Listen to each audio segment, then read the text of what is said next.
Welcome to The Learning Hack, a podcast about the people and technologies that are creating the future of learning. I'm John Helmer. Now guess what? Learning is cool. Learning is cool. Learning is cool. I'm a big fan of video learning. I used it to learn editing when I set up this podcast. And recently I came across a great tool that helps you make instructional videos really quickly and easily. It's called Powtoon. If you saw a video trailer on the way to this podcast, did that using Powtoon. It's ridiculously easy to get your head round and has a huge library of assets and templates that save an awful lot of time. It's got 26 million users worldwide and L&D teams love it. There's a jealousy in the team. Like everybody wants to play with the fun tool, you know? They just launched their business platform with great collaboration features, the ability to apply your own branding, and a lot of support to ensure your videos make an impact. Even better, they're offering 20% off any Powtoon business plan, plus 1 month free, exclusively for listeners to this podcast. Just visit go.powtoon.com/learninghack to secure your discount now. Well, after you've listened to this podcast, of course. In the dying months of the last millennium, I worked with subject matter experts and experienced trainers to create stand-up training courses about a new thing called the internet. During all that time, I don't remember the phrase instructional design ever being used. All that changed when I started working in e-learning. Now we were constantly talking, writing and blogging about it. Since then, we've had the burgeoning of a fantastic diversity of content types and formats. Video has become the new normal. We have micro-learning, nano-learning, mobile learning, and new immersive forms like VR and AR. I wanted to find out more about how these changes are stretching the skill set of learning designers, so I visited Sophie Costin of VR company Make Real at their offices in Brighton. She looped in Tom Hickmore of video specialist Nice Media. It was a fascinating conversation. There's a bit of traffic noise, but hey, that's the real world. Hope you enjoy it.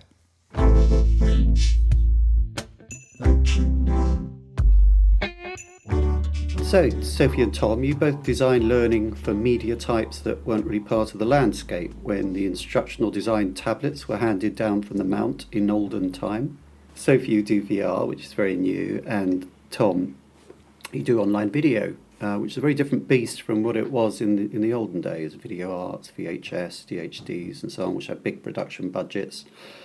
So how different is it? How different do you feel what you do is from, say, designing an e-learning module or course?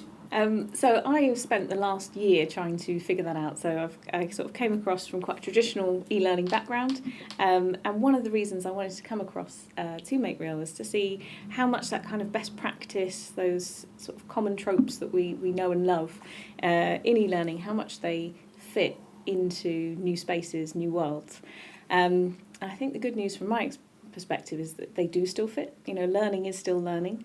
There is still the structure of a learning journey that still exists, and that underpins, what a good experience feels like. How they manifest in an experience is maybe a bit different. So one thing we've been talking a lot about here internally is the way you grab attention in an e-learning course is very different to the way you grab attention in VR, because you have people's attention. You absolutely have their attention. You have their excitement. You have their buy-in. So it becomes much more about sort of setting a mood for the training than it does about, the opening of e-learning is often just a plea to please don't check your emails. This isn't going to be as bad as you think it is. And so that needs a lot of sort of reinterpretation in VR. But the structured points of a learning journey, from my perspective, are still very much there. How sustainable is that, though? Because there is a wow factor about VR, but even now, the kind of wow factor is starting to come off with VR. It's becoming quite commonplace at exhibitions to have VR demos and so on. Do you think that will change in the very near future when people, oh God, no, it's another VR? Absolutely. But I think it's the same for e-learning. If you find out that your audience has never done digital learning before, the way you design it is going to be very different to someone who's very digital savvy. And I think it's the same thing. I mean, you can even see the learning curve as you show a course to someone, over the space of 20 minutes. They go from sort of having this kind of maybe a bit of a phobia, a bit of reticence about all the controls and that kind of thing, to just doing things very instinctively, very intuitively. And so you've got this kind of speed to competency that you've got to deal with in your design from someone who's a bit reticent to someone who's just going off into the world and grabbing things and trying to break things. And designing that in is an interesting challenge. But yeah, I think as the industry matures, again, the way that we think about how we grab attention, how we present content, how we get people to practice, will need revising once more. So how different are user behaviours it sounds like they're a lot more diverse. UX designers with screen-based stuff, like e-learning modules, for instance, have to deal with the users making mistakes and going non-standard routes to a certain degree. But it sounds like in VR, the possibilities for the way they could go off are almost endless. Certainly there is the risk for that. You need to design it in, you need to think about plotting your pathway. But game designers have been doing this for years, right? And we're quite susceptible beasts. If you make a path look enticing, people do tend to follow it. So you've just got to be a bit smart, I think, with the way that you arrange things. Yeah, I think what I was trying to prompt you to say was that it's about creating a world as opposed to, in a way, a journey through a kind of limited landscape. You have a complete world that you have to kind of flesh out. You absolutely do. There is still the journey element through it, though, and thinking about what's useful. There's what's fun, and you've got to give people the space and time, especially if they've never done VR before, to walk for miles and pick up things and throw things in bins just to see how much physics relates from their real world into this virtual world, and just have a bit of sort of sandbox time to have some fun with that. But it still needs to be a useful experience. Tom, you're almost at the opposite end of the spectrum for this, because video has become, in a way, less immersive. It's kind of lighter, more portable. You look at it on your phone. It's chunked into smaller bits. How would you react to that same question? I have to say I've been making corporate films since 1986. Oh, right, and okay. My first branching drama was in 1996. So, branching drama is a really very old hat.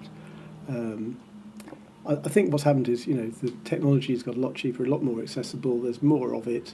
So there's a proliferation of technology, but there's not really... But I personally don't think that the skill and the understanding of the medium has kept up with the proliferation of the medium, essentially.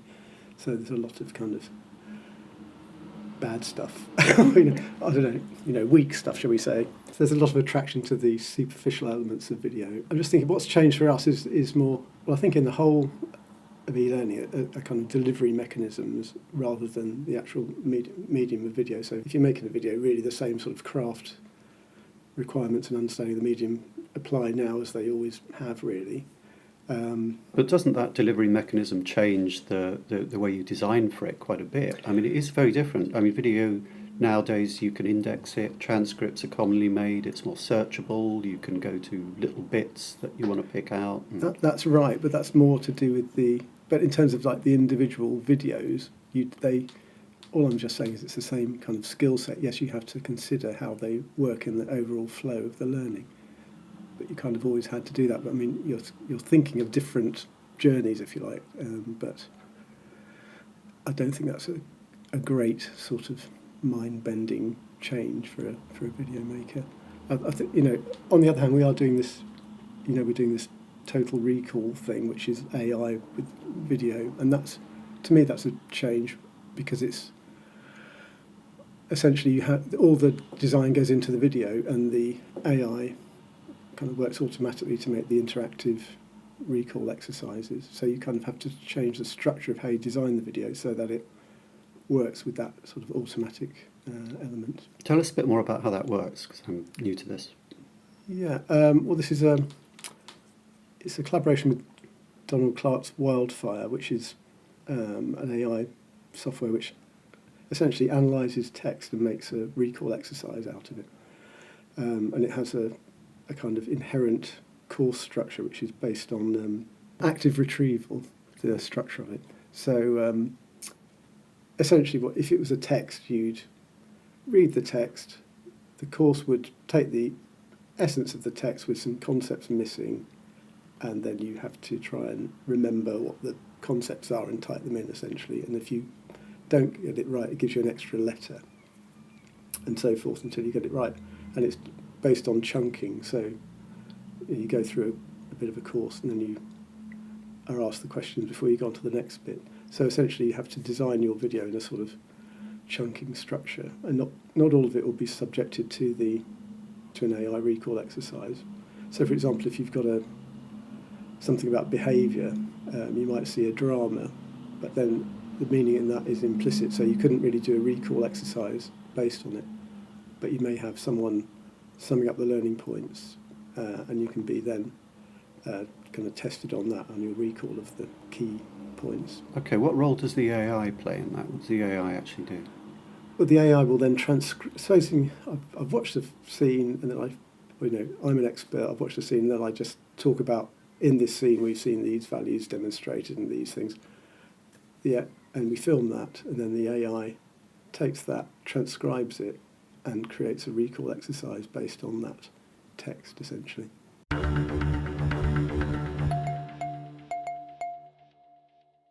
Something you both have in common is that really you're designing learning experiences, and this is a buzz phrase we hear a lot at the moment, but I think it perhaps operates at a different level of granularity with video from VR. So I'd be interested in a compare and contrast for both of your areas on what learning experiences and learning experience design really means to you. So I think we're all a product of our experiences. So it seems very natural that that's the way that learning design is going. I think it's been a sort of necessity of the craft, maybe, that it's been a bit more theoretical up to this point. So, face-to-face training is often sort of giving the theory, e-learning modules is often given the theory. But we're getting to a point where we're thinking from a much more user-centric position, and what that can mean for them. And so, what is an experience? We're starting to think about how to engage people, how to engage their senses, maybe even their emotions. And it's become much more about plotting an emotional journey for someone. How do you want them to feel at that point? Because it's only really when they're engaged in that way that they're going to be receptive to learning new information. And I think it's also about involving people as well. So it's not this kind of transmitting of information from the knowledgeable to the less knowledgeable. It's about creating a state where people can co-create their understanding and discover new things in a sort of quite collaborative way. So to kind of root that back down, a few things that we've been doing is looking at how we can enhance classroom sessions with immersive technology, be that VR, be it a serious game, whatever it is, so that you get the entire group working together to find new information, to input information in different ways, and to create their knowledge, co-create their knowledge in that way. It's really powerful. The effects seem to be quite stark, and it seems to be a much more memorable way of learning. So when you talk about the emotional effect you can have on people with a VR experience, I think if I'd asked anybody in learning 15 years ago whether they felt a digital learning experience was on par with face-to-face training experiences in a qualitative sense, they probably would have to admit, even if they were die-hard e-learning fans, that it wasn't. But VR is the place where that seems to be changing most markedly now, as we know that immersive experiences can have extraordinary emotional effects on people, and I've done VR experiences that just completely messed my head up. For instance, they affect you on a visceral level. So how does that aspect of the medium influence the way that you design? Because surely it must be taking you into whole new areas when you're trying to plan a VR experience. Yeah, absolutely. I love this question because I fundamentally disagree with it. I Okay. don't think... That's what we're about here on the Learning Hack. I don't... I have not been shown the research where face-to-face training is more effective than digital training. There's no cohesive set of research that indicates that. What there is a slightly clunky way of measuring success, which is measuring happiness. And don't get me wrong, I'm all about sort of joy in learning. But people tend to like face-to-face sessions. You get a day out of the office, maybe you get a sandwich, you get to chat to people, you've had a nice time. But we can't equate that with efficacy. And I think historically e-learning was just deployed, or is often deployed. There's some really good examples out there, but it's often deployed in the worst possible way. I've seen examples where employees are put under pressure to do it in their spare time. Like this is homework, right? They're not getting paid for this. And we're looking at roles that are quite transactional, retail roles where you're getting paid by the hour, and suddenly you're being told that in your home time, in your home life, you have to do what's often quite badly designed e-learning. So of course that's not winning any, Well, it's fairly prizes for- arousing emotions, but probably not the not sort the right that you want, ones. Yeah, exactly that. I don't know how boredom really tracks for efficacy in learning, but I don't think it's up there. So I think what's really great about VR, one of the things that are really great about VR, is that it's forcing us to look at the way we deploy it. So if you step out into our office, everyone has a VR headset on their desk. That's a standard. That's not a standard in most offices. We're very aware of that. So clients are having to think quite hard about how they're going to bring the experience to people, what that's going to feel like, what that's going to look like in a room. And so all this thought is now being put into deployment, and I think that's where you get real success. But that's just one thing. The other thing, absolutely, is that it's a visceral experience. We have very obvious examples of things like working at heights, where I know every time I do it, my palms sweat, and I never want to work at heights ever again, even though it's only been in a sort of virtual environment. There's various examples of like difficult conversations where people come out feeling quite affected by it, and really wanting to champion the person that they've been trying to coach in that experience and wanting to know more about them and that kind of thing. You see, I can't imagine any learning module making your palms sweat, triggering your fear of heights in quite the same way. So it does seem to me, I still would say it feels to me like there is more of an emotional and visceral content absolutely. and experience. I never disagree with that bit of the question, but Okay. I do think deployment is key. But also, beware shiny things is something we frequently say around here, and there is this kind of quest to, have quite literal use cases, I suppose, of things of like, putting you in impossible situations, like being up high, being in dangerous situations. But actually a lot of the risks that we all take on a day-to-day basis tend to be social risks, and they maybe don't make your palms sweat, but they do still affect you, and they, creating something in a virtual world where you're entirely immersed and your senses are entirely wrapped up in this world, you might not have such a stark effect. It might not, make you sweat or, do anything quite as high profile as that, but it's still very effective. It really engages your emotions. Most of the academic research is all around empathy and affecting our emotions that way in a much subtler way than sort of creating fear. But just because it's subtler doesn't make it any less impactful. No, we recently did a thing with Health Education England, which was a drama content for a MOOC, which was about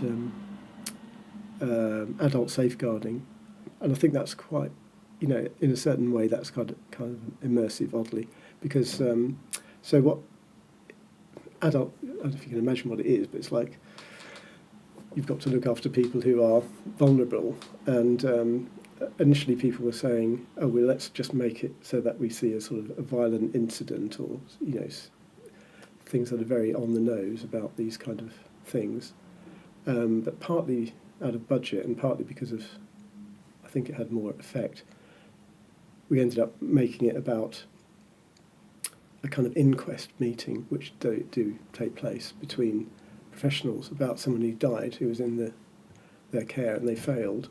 So I think in terms of a MOOC, because all the people watching it would be people who have those kinds of responsibilities that the actors have in this meeting. And these are real-world type cases that we're discussing, although it probably had a few more tick boxes than an actual case. But and in that, it's not resolved. Obviously, you can't resolve it because someone's died and they've failed. So I think in terms of engagement, because it's a MOOC, also you want people to discuss things and get involved, and obviously if you give them these unresolved dilemma type things which are pretty heavy, then they, I think that's going to be really effective. It's not actually launched yet, although we've made the video part. Putting a learning management system in place is only half the battle. In some ways, it's the easiest part. Getting your people engaged with the LMS, knowing whether it's actually driving results, that's tough. And with providers locked into their roadmaps, who can you get to help you with custom portals, gamification, out-of-the-box reports, and all those changes you need done yesterday to make your LMS truly yours? Earthly Systems provide expert customization services for LMS. They'll make a rapid response that drives maximum value from your investment, with any functionality they add easily configurable by non-technical staff. And exclusively for listeners to this podcast, Earthly are offering a 25% discount on your first project. Go to earthlysystems.com now and quote the words "learning hack" when you enter your details on the contact page. Earthly helps make the learning land. How's that for a cheesy tagline? Video is sort of the new normal now in digital learning, but recently some people have been pointing out, notably Donald Clark, you mentioned before, that it's not great for everything in learning. I think I've always sort of believed that, although, you know, working with Donald has made me, you know, have to be more hot on the research and what, you know me onions kind of thing. Essentially, video is really good for stuff that comes into your episodic memory, like, you know, which is like when you meet someone on the way to work, or, you know, what I did last night. So scenario type things, especially if they're emotional, you can watch them once and they are memorable. It's basically very good for sort of high level overviews, and if you can deliver them in a way that really relates to the audience and is, particularly if it's emotional, that will be memorable. But it's no good for semantic sort of stuff, and which is, you see quite a lot of that. So, you know, if you have a presentation and it's giving you lots of facts and figures and concepts, those things, which is actually the same for a lecture, actually, you know, those things won't be recalled, and the way to recall them is, yes, active retrieval. Is one really good way. I mean, it could just be at the most basic. You watch the video again. You know, you take notes and you read your notes. These kinds of things are very basically, but essentially, you need effortful learning to remember facts and figures and concepts. Okay. And you can put that, and that's what Total Recall does. It takes the semantic parts of the video and applies effortful learning practice to those. But I guess nothing's good for everything, right? So everything is just part of a learning journey. You never do one thing once and that's it. You've learnt it. So Yeah. It's all just part of the beautiful universe of learning design. So here's the thing that's different, I think, in the old days, everything, well, I mean, you know, this is a massive generalisation, isn't quite true, but in the old days, whenever you needed to train people about something, it would be a course. Now we've got a lot of different things to use. We could use video, we could use VR, we could use PDFs and cheat sheets, even an e-learning module. So in making that choice, what do you lean on? And you're bringing up active retrieval. You're obviously working with concepts that come. Where do they come from? From neuroscience, from instructional design, from the research literature. What are the things that you lean on to work out how you structure experiences? Lots of different reading, I suppose. Yeah, so, I mean, those things mostly come from psychological research, don't they? And then a lot of them are written up in books, you know, learning books that people read. I would say we've got a portfolio of knowledge and techniques. I'm sure you're the same, you know. So it's not just about how to make a great VR, but it's like how that's going to, you think about how it's going to be effective because of your knowledge about how people learn and how to draw them in. Mm-hmm. I always find that initial bit of creating an experience, creating a course, is the most exciting bit, where there's a while where it could just be anything. And the more questions you ask, the more you boil down, the more you realise, no, it needs to be this one thing. Mm-hmm. And there's various things that you have to pin down to get to that one thing. So it's, you know, who is the audience? What is their digital maturity? What's their level of learning? You know, how advanced are they? Is this a beginner's course? Is this quite an advanced thing? By the time you start to ask those questions, you have a real sense of what the content should be and what the experience should be. You also have their digital landscapes, or where will they be accessing this training? You know, are there any barriers there that you need to overcome? And then there's the business objectives as well. What do you actually want people to do by the end of this course? And by the time you sort of started to answer all those things and applied some good neuroscience and some good learning design, I think there's really only ever sort of one or two solutions that it could be in the end of it. I find that really satisfying. And what do you do when you get to the end of that process and you think, well, it's not a VR, it's probably a video? Do you ring Tom up? Yeah, absolutely. So yeah, no, we're not a tech for tech's sake company at all. Yeah. We don't just produce VR experiences.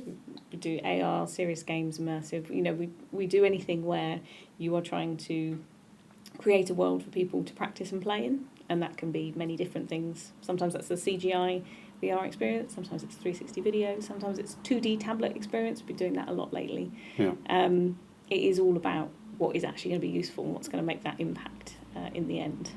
Is it a problem with VR, that designing for VR, that there isn't that much to go on in terms of established practice? I mean, you must have had the experience of new client, new problem, trying to do something that really hasn't done before. Help, how do I do this? Yeah, all the time, today even. How do you cope with that? We really advocate starting small.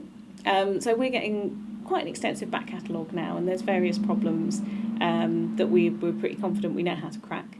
We're working on a course at the moment, for example, where we're trying to play with this embodiment phenomena that's unique to VR, and that's where you take on the mantle of an avatar and you really start to take on their thoughts and feelings. So this is underpinned by university research. So there's many different universities researching it, but for example, University of Barcelona, they did an experiment where they got people through an implicit association test and rated their bias that way. It's quite a common way of rating bias. And they put them in a VR experience where they were either embodied, if they were a Caucasian person, they were embodied as a black person. If they were black, they were embodied as Caucasian. And then there was a purple group as well, which was the control group. And after just spending, it was a really short amount of time, a few minutes, embodied in this other person's experience in their world, the implicit association test, when they did them again, their biases had started to go down. So we know it's having this effect on the way that we perceive the world and the way we interact. So we really wanted to try and harness that for a soft skills experience, but how we actually manifest that, the way that the researchers had done it was quite unpolished, it was quite blunt. So we need to think about how we're going to, package that for a corporate experience, corporate training experience. And it's just about starting small and proving the smallest thing you can to make sure that this is going to be a success. So we had university research out there that said that this is a thing and this can work if you do it in the right way.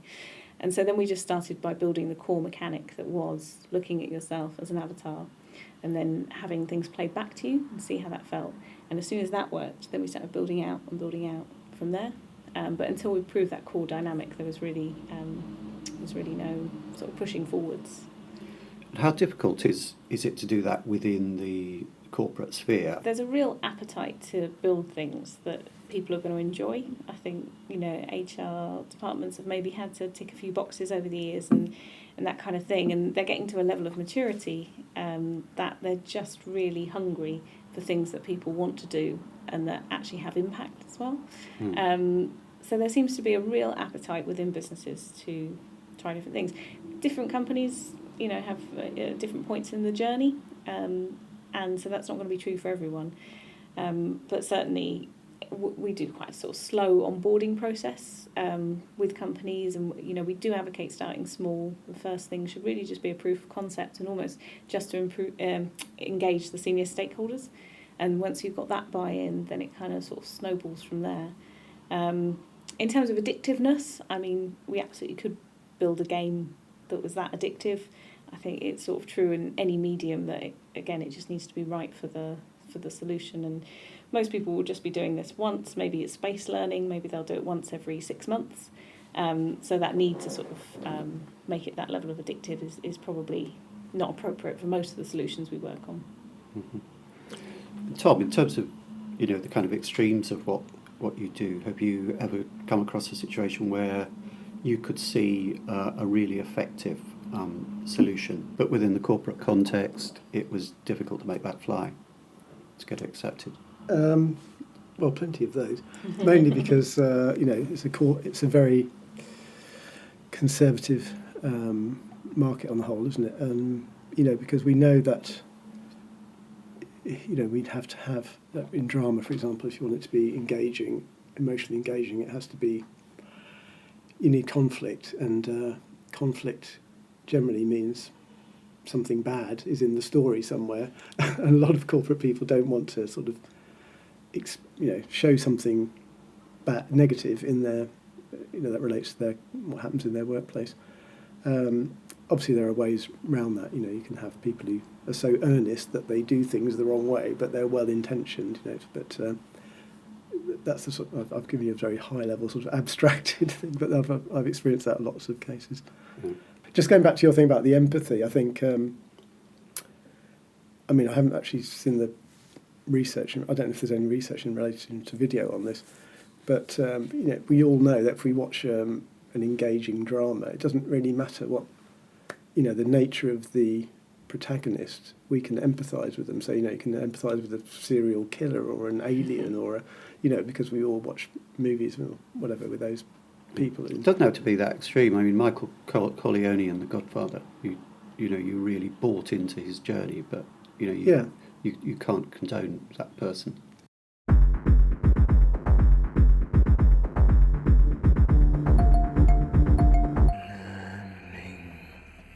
We're sitting here in the creative hub of Brighton. How do you find that plays into your work? Is it difficult to be a creative in the corporate world? Does it affect the parameters for your design? I mean, yeah, it absolutely does. But I think, for me, creativity thrives when it does have parameters. Yeah. You almost get kind of creative overload when it could be anything. And it's kind of, what I was saying about that initial part of a project where, oh God, it could be anything, and your mind kind of swells with what it could be. There are definitely some constraints that are put around an idea to make it work, but then that's when you have to be most creative, to problem solve. Okay, I have this big idea, but actually it needs to service this thing, and maybe it does need to tick this box, and what's the best, most enjoyable way that I can problem solve that? I think that's where creativity really shines. Right. And what's the range of creative skills that you bring to bear? Because I'm conscious that this has widened quite a bit in the last 10 years. Also, I know clients want to replicate the sort of work that agencies do because they have in-house creative departments, and they're very interested in what type of skills are we going to need to be able to do this internally.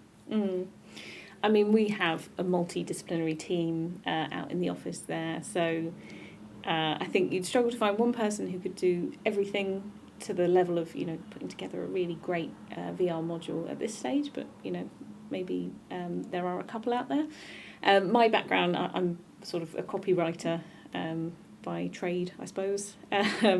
So I do think, going back to your point about empathy and the characters that you empathise with, it is all about good writing, and you can put something in any medium, and if the writing isn't there, then it's just going to fall down. So it's interesting you come from a writing background, because I think the first thing you think of with VR is it's visual. Tom, what was your background? How do you come to be doing? I did fine arts, and I just made video art. Yeah. I've been exhibited in the MoMA. And I've had my own show at the ICA. That was a very long time ago then. Cool. But then I just thought that was all pretentious twaddle. And in fact, I agree with you. I really like the restrictions of corporate stuff, and I like the fact that you're doing something, you know what the aim of it is, whereas in art, it's almost like too open, and I felt too flipping pretentious apart from anything else. I think you're right. Even in any sort of art, a restriction is a stimulating thing, really, and it's quite exciting. It's a bit like drawing with a pen and not drawing with a brush and a load of colours. It's more exciting. Yeah, it invigorates new ideas, I think. Otherwise, you just latch onto your first idea and you just run with that. But as soon as something's modulating it to go, well, no, it has to be this, then that idea gets sort of refined, I think. Yeah, it's an interesting challenge.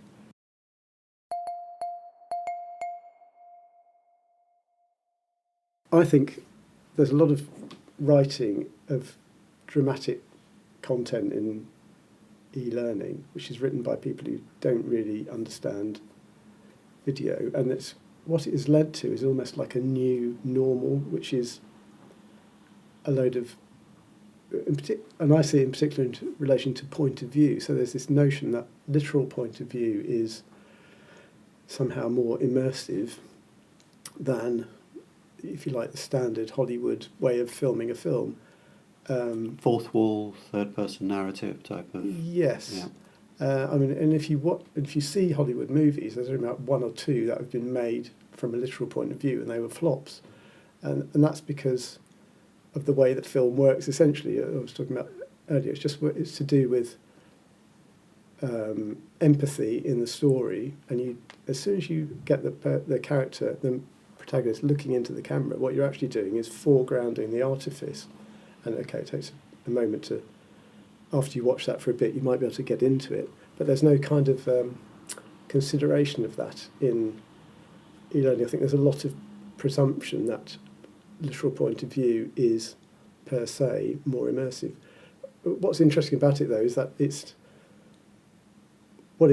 notion that it makes you more aware of what you're looking at. It's rather like, yeah, so if you break the fourth wall in comedy, that makes you very aware of the artifice, doesn't it? And that's what you can do with literal point of view. So it quite often works for a comedic sort of a treatment, but also you could say it works for something in which you want the audience to be aware of the artifice, because and that can work very well with learning, obviously, because you want them to be aware. I think this is interesting. So we're getting down to the stuff which is the value add of design, and also is kind of an area of creativity where it's a lifetime of study. I mean, getting point of view right is a very sophisticated thing that, say, writers, novelists do and so on. Point of view is a whole different can of worms in VR, isn't it?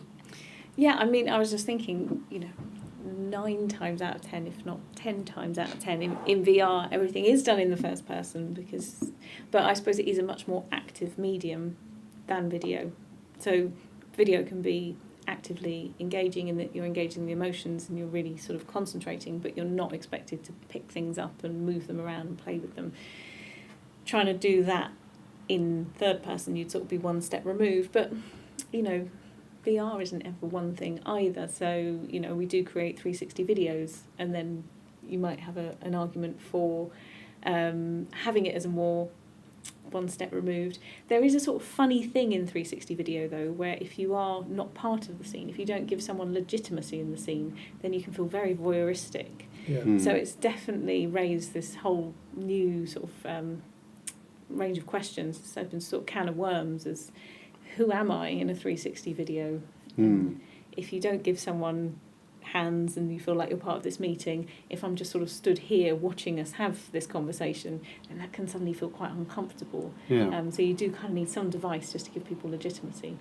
I mean, if you look at the history of film, when they brought in sound into film, the quality of filmmaking went right down because everyone depended on the dialogue for exposition and to be engaging. And in a way, that's maybe what's going to happen with 360 video. I don't know about other things, but because it's like, how can I put it? People just think that the gimmick is engaging, but the language has going to take us quite a time to build up. I think it's not just something you can do overnight. Full circle, because I think there is still this kind of point where that is okay. The gimmick is engaging, and I think that's fine. Like one thing that I've really learned over the last year is don't try and get to point Z. You've still got to do point A, point B. You've got to work there. And the way we design VR and what VR looks like in 10 years' time will be different, but it doesn't mean that designing it how it will be in that 10 years' time today is right. You've got to take people on the journey and do those small little steps and explore what the gimmick feels like and what feels good and sort of mature out of that, I suppose. Yeah, totally.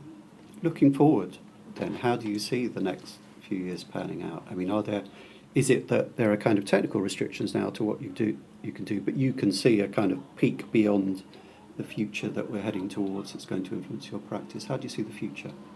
Yeah, so there's definitely some technical things that are on the horizon. So Oculus has just released hand tracking for the Quest. So suddenly you don't need your controllers, and it just recognises your hands, and we can play around with that, and that will open up new possibilities in terms of functionality.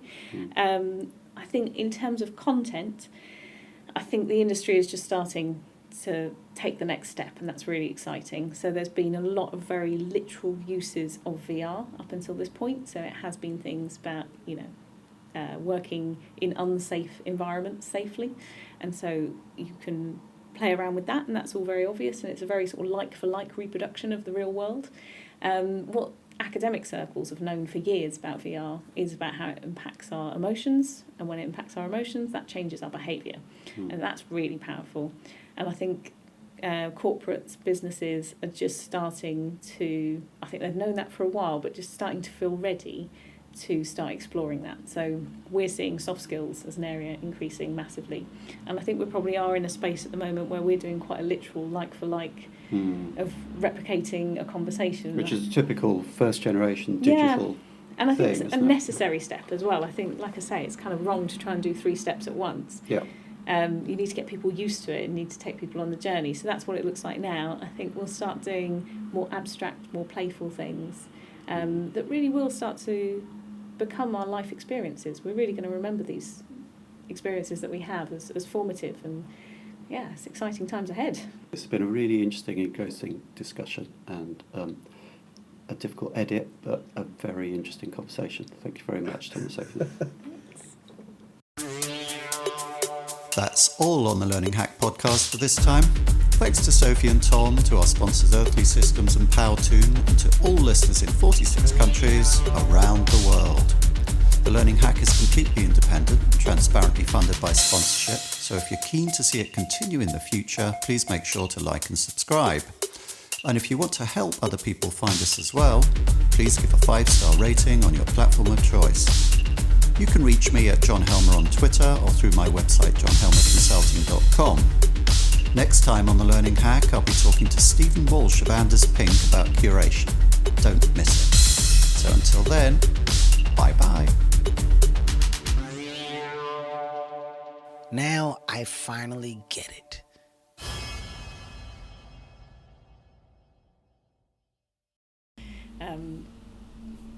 I forgot what your original question was now. I got off piste. Yeah, I think I've sort of got a little bit lost with that as well, because I was trying to follow your What train is of a thought. course? Yeah. What it- yeah, What is a course. course? So- Courses or resources.